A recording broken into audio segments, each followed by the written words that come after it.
Ito yung SSS online account kung saan dito sa menu, dito sa services, MySSS card, pwede na mag-apply ng MySSS card. Pag-usapan natin. By the way, kung first time mo sa channel natin at gusto mo pa ng mga online tutorial videos katulad nito, please click the subscribe button.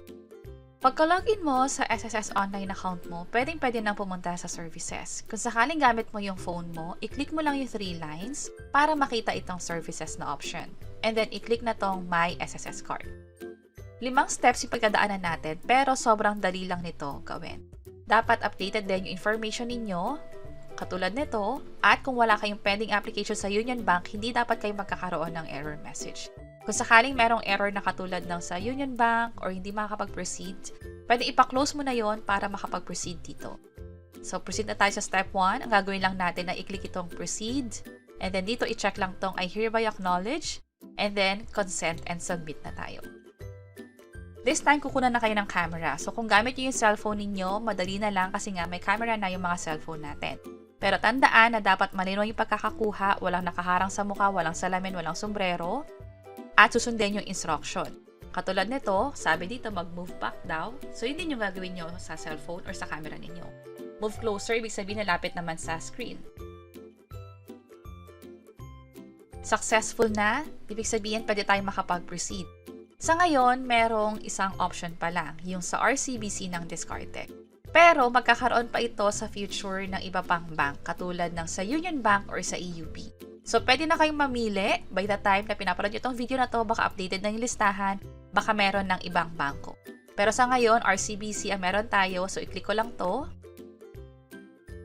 Tandaan na itong MySSS card ay disbursement account. Ibig sabihin, ID na, bank account pa siya. Kung saan, yung perang niloloan natin or claim sa SSS, madi-disburse or matatransfer doon sa MySSS card natin na siyang nakalink nga sa bangko na pinili natin. For my case, RCBC yun. So, katulad na sabi ko kanina, yung mga loan, benefits, or claim, katulad ng sa mga siguro yung sickness benefit, maternity benefit, or kahit yung funeral, doon mapupunta. Kahit yung mga refunds na pwedeng makuha mula sa SSS or pension, doon na rin matatransfer. So, kung okay na tayo dito, pwede nang i-click itong proceed. Para sa step 4, submit and consent na lang tayo. Kung mapapansin nyo, hindi tayo masyadong nag-fill out ng information kasi nga kung ano yung data na meron tayo sa SSS, yung record natin, siya nang matatransfer sa RCBC or sa bangko nga na pipiliin natin for this MySSS card. Click itong I hereby acknowledge and then yung mga certification na din. Click na tayo sa confirm and submit. And ito na, meron na tayong transaction number. Itong transaction number, napaka-importante nito.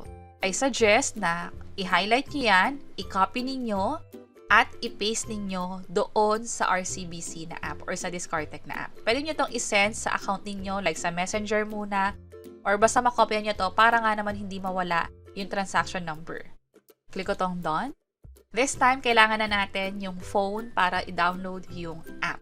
By the way, kung sakaling nakalimutan mo yung transaction number mo, punta ka lang sa services, MySSS card, at makukuha mo ulit yung transaction number dito. Medyo mahaba yung mga numbers na nakalagay dito, so baka magkamali kayo sa pag-type. That's why, i-copy nyo na para ipapaste nyo na lang doon sa app mismo. This time, gamit naman yung cellphone, pumunta sa Play Store or sa App Store. Hanapin ang DiskarTech or RCBC DiskarTech. At kapag nahanap nyo na, i-click lang yung get or install. At pag natapos na yung pag-download, pag-install sa phone ninyo, makikita nyo itong welcome sa DiskarTech. Ang gagawin natin ay gumawa ng DiskarTech account at pipiliin yung pangalawang option. Ito yung gamitin ng SSS reference number.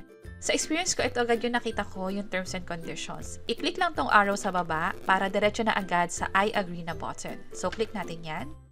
At may mga katanungan dito na dapat sagutin. Ikaw ba ay Filipino? So, sa akin, oo. At ikaw ba ay citizen or resident sa US? Sa akin, hindi.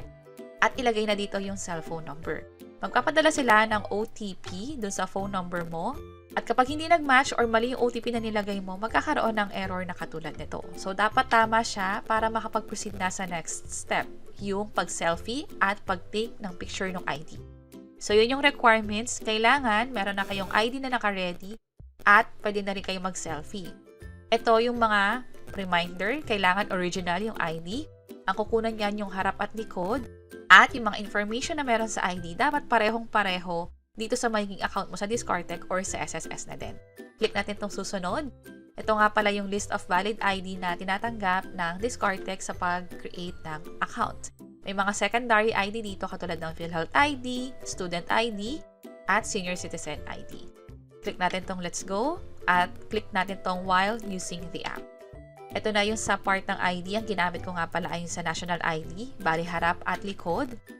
Kung sakaling mali yung pagkakakuha, yung sa case ko malabo siya nung umpisa, magkakaroon ng error na katulad nito. So, click lang natin yung recapture.